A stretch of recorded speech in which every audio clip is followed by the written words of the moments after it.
All right, we're going to do a quick testimonial here, long overdue, with Cody Hall. Just dive right into it. You came here, it was 16, because this was 17. Mm-hmm. But I remember you, you were contacting me, I think, was it the year before that? And I was trying, 2 years before, and I was trying to get in. I was going back and forth, and I was like, dude, this dude just keeps big leaguing me, dude. You just literally disconnected on me. No, yeah, it was things were going well at the time, and that's what it was. You were doing well. That was one thing that, my dad had actually did the research to find the program, and but things were going well for me, and that's one thing I can tell people now is not to wait.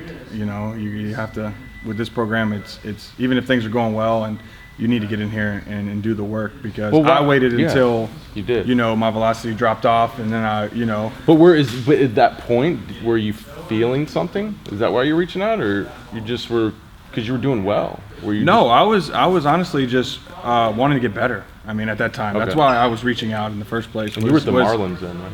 No, I was with the Giants. You were still with the Giants. Okay. Yeah. And I was reaching out. My dad had found the program. I was just reaching out to, I just wanted to better myself in every way at the point. And of course, it wasn't until my velocity dropped off, and then I came in here, which was a huge mistake. It was not a mistake that I came in here. It was a huge mistake. Yeah, make me sound bad. That I didn't come in here when things were going well. I waited until my velocity fell off. Then I got a shoulder injury, and then I decided to come in here, and things go back to what they were before. So what happened? So kind of walk them through that. So you were leaving. So why did you leave the Giants? I guess that was it, because you were a top 20 prospect with the Giants. Yep. What caused? Coming up with the Giants, I was I was a project for them. I threw real hard, and I had to develop as a pitcher, but I threw real hard, so they liked that. The reason I was told that I was DFA'd and eventually traded was my velocity fell off. I was a guy that threw mid to upper 90s, topped out at 100, 101. And then in 2015, I was in AAA, started the year throwing 88, 91. I went from being a closer setup guy to now the long guy. And, throughout that season, I got my fastball touching 94, which was a low end in previous years. That was my low. But one of the things, actually, it was my first time in the big leagues that year. I got a September call up. Thing I was thankful for with the Giants. My hard work, all the hard work I did, they rewarded me for that hard work that I'd put in, and gave me my shot. Of course, I didn't have my best stuff, and I threw the ball well at sometimes, not as well at other times, but I wasn't the pitcher that I was coming up through the system. I didn't have that power fastball to go along with the other stuff. So, that was a reason that hurt me right there. My velocity fell off, and once my velocity fell off, it was kind of like you go from being this high prospect to now you fall out of that list. Yeah, and then you wound up going to Venezuela? Well, no, Venezuela was in 2014. Okay. The Winter League there. Okay. I actually came in. I was throwing hard in AA that year. I was in AA with the Giants in Richmond. Throwing hard that year, had a really good year. I went to Venezuela. It was my Rule 5 year. So I went to Venezuela to kind of go down there and show teams for the Rule 5 draft, just in case I wasn't protected. Went down there and kind of, I think that's where things went south. I threw really well. I threw 17 innings. I didn't give up a run. Had 12 saves. But you had hard finding food for a little while. that was a problem. I lost a lot of weight. Like every time you go down there, you're going to lose weight. Right. But the velocity fell off. My first outing down there, I was really hard. And then throughout the time down there, I had no injuries, nothing. Just velocity fell off. And then I came into the next season. I got added to the 40-man. Came into the next season and went to big league camp. And I didn't have that fastball, that I'm used to having. And for guys that have a good power fastball and they lose it, that, that was your life. It's like, what do you do? You're trying to, me personally, I tried to do it myself. I tried to figure out, how can I get this back? There's no way it just disappeared in that short period of time. I did not lose my fastball in that period of time. So I started trying to do everything, speed up my arm. I started trying to do everything possible, and it actually affected me because now I got to the point where I was overthrowing because I was trying to throw hard again, and even though I was overthrowing, it still wasn't coming out hard. And then that's when I finally made the decision that, it's time to that call I made a while back. I need to go make the call, and not only make it, I need to show up at the facility.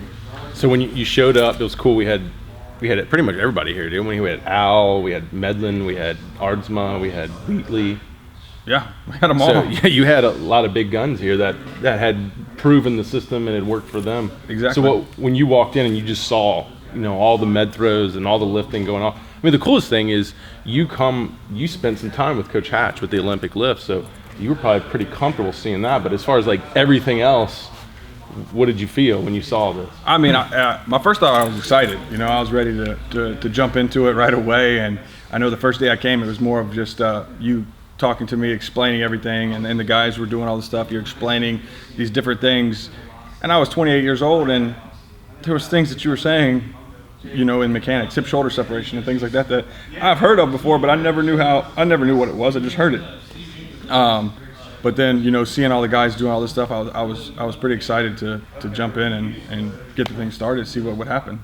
But it was hard, right? Oh, I mean, it's not an easy program. It's not easy at all. But I mean, if everything came easy, everyone would do it. So right. I mean, coming in here with the medicine ball throws, they, there was tough times. I mean, if you're going to come in here and think it's going to be easy, you're not going to last. I mean, with that, the first week, it was rough. The second week, now I'm starting to get super sore. I had experience with the lifts, but it was a long time ago. So, you saw some flaws in my lifting right away, and we were able to fix those. That's frustrating right there as it is, because now I have to lower my weight, but I'm doing it correct now because I can't throw all the weight that I was doing it wrong. And also too, you had a back issue coming in, and just getting you to Pat, one of our chiropractors who does great with the back, that really helped a lot too, right? Huge. Some of the stuff that he showed me with the wobble chair that I do. I mean, he gave him this wobble chair device you still use today. I mean, you use it all the time. I carry it everywhere with me. I have it. It went to Venezuela with me this year. It was in the season with me. Right. And that just really keeps your back healthy, hasn't it? It has. I mean, I haven't had any back issues when it comes to squatting. I mean, that was a big thing that they said. I used to not be able to run, poles because just that long, the pounding would just hurt. Now, I mean, I went a whole season. As long as you're doing your wobble nothing. chair, it's working, right? It's fine. Yeah. So, and then when you started having success with it, I mean, talk about that experience, because it was pretty cool. We were talking about the other day, like, you were struggling, but you figured it out pretty quick than most, but you were struggling for a couple of weeks with the med throws, really frustrated like everybody. And then all of a sudden it starts to happen. And then you're telling me when we start working the ball speeds, and a lot of the guys were starting to preseason already, like David Ardsma was starting to throw on the mound. You started saying, I don't really throw hard in a bullpen or in a facility. If I'm going to throw maybe 91, 92, I don't really throw hard. And then it wasn't but a week or two later, you're like 93, 94, and the facility was. Yeah. What was that experience like, where you're wondering if you can get your velocity back, and then all of a sudden you start really understanding how all this is working, you start pushing it and putting it together, and then your velocity, as far as in a facility, starts going well above what you'd experienced? Yeah, it was actually quite crazy. Like you said, the medicine ball throws, they're tough. And I got really frustrated with them, but, I found a way to get through it and fight through it. But seeing the success after was just the greatest feeling ever. I remember texting you the one time that I was throwing a flat ground, and I'm bumping 92, 93 on a flat ground. We were freaking out. And I'm like, we had never seen that, like flat ground 92. Yeah, we had never seen that. This is crazy. I text Brent, tell him, we get on the mound, and I'm like, man, I threw hard in college one time. I had a team come scout me in a bullpen after our swag tournament, and I'm over here throwing my bullpen. I'm feeling good, and my coach looks at me and he goes, "Hey Cody, are you warm?" I'm like, "Yeah." He's like, "Well, let some eat." And I'm thinking in my head, I've been letting it eat the whole time. And these scouts, they heard that I throw 98, and I'm over here throwing 89, 91 in the bullpen, and I'm like, this is not good. So I've always had this mindset that whenever I throw in a facility or a bullpen, not in a game situation, I'm a real big adrenaline junkie. So I get that adrenaline in there. It helps out a lot. Well, in your facility, I come out and I'm hitting 94 in a bullpen. I'm like, this worked, because right. I know when I get in the game, it's going to tick up even more. And sure enough, it did. And then you go off to, because you signed with the Atlantic League, right? Yes. Indy ball. What team? Lancaster Barnes. Yeah, Lancaster. And you go out there and I'll never forget. Your fastball was there, but you were struggling. They were putting the bat on the ball, and Medlin gave us some advice. You made a big adjustment on the rubber. Kind of talk about that experience, and then all of a sudden you start dominating. Yeah, I was. I went down there. I was throwing 95 plus, and I was like, man, it's back. My fastball's back. My off speed was good. Everything was working well, but they have a stat with balls put in play, average with balls put in play.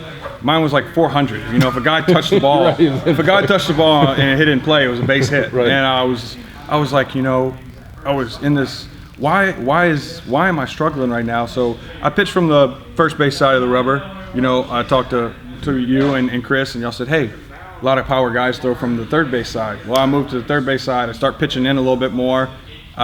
Next thing you know, things change. You're dominating. What was your strikeouts? You had I had like 49 strikeouts in 25 innings, something like that. And wasn't walking guys, but made that adjustment. Next thing you know, the Giants are signing me. I'm going to Double-A with them. That was awesome. And kind everything of kept going. and you're back where you were. Yeah. I mean, it took you a couple of years, is it? Yeah. Took you a couple of years, but now you're back where you were. And you've got a bunch of teams interested again, so it's pretty cool. Yeah, well, the biggest thing that I noticed also is, I was 29 this year, and from the TrackMan, my average fastball, the Giants always keep up with that. My average fastball was like 1.5 miles harder than it had been in my entire career. Even when I was younger, my fastball was that tick higher. Another thing was, my spin rate was really low, but I shocked people because I could elevate fastballs by people, and we posted your highlight reel from this year. It was really impressive. A lot of high velocity stuff. Sick splitty.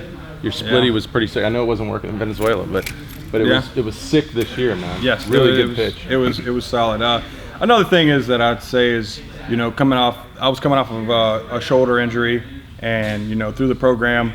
I felt like I was 18 again, I just picked up a baseball. I mean, I had no pain. My shoulder felt the best. My arm felt the best. I mean, at my age, I probably shouldn't be feeling as good as I was feeling, especially coming off of a shoulder injury. I mean, I felt like I was a young kid again, just picking up a baseball for the first time. And now you see it, like coming back in, you just played a whole season, and you even went off Venezuela, and you come back in.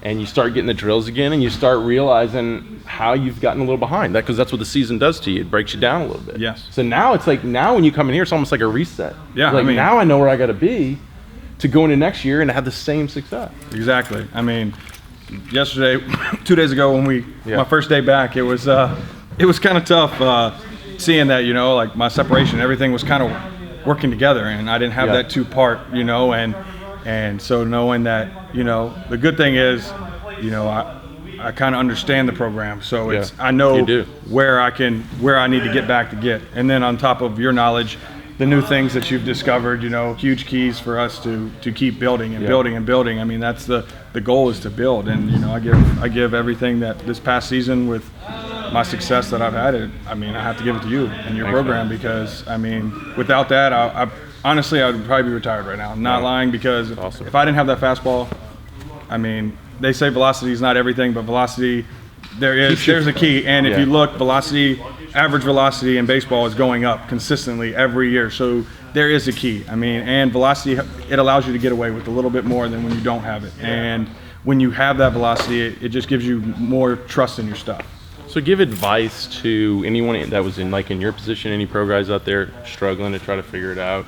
Kind of going what you were going through, or maybe some kid even in college who doesn't want his career to be over. Give advice to those guys, whatever you want to say. My biggest thing is that what I would say is do not try to figure it out. Do not try to figure it out by yourself. You need to research, and I've been through this program. I know this program works. There's proof. I have it. I have the proof. I would tell a guy right now, if he doesn't want to finish, if he's on, he could get drafted, maybe not, or his career's kind of falling down because he lost a fastball, or if he just wants to come in and just make himself better. You need to look into this program. You have to look into this program, because not only have I seen success in myself, I've seen success in other people. I've seen success in older, you know, with David. You know, I've seen his success even at the age he was at. Chris, I mean, Al, like, I mean, all these guys, you've seen the success. Now, this program, you're not going to say, hey, I'm going to go out there and do this program and throw 100 miles an hour. No, but this program will get you to your peak. It will get you to your peak. Right. Whatever your peak is, it's going to get you there. And the same thing, the guys you just named worked hard.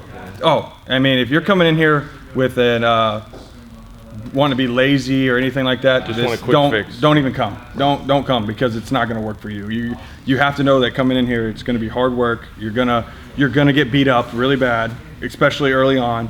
But just know that through all the pain, the sweat, you know, all the drills, the frustrations you have, the program's going to work. If you give it 110% every time, the program will work for you. Thanks, brother. No problem. Thank you.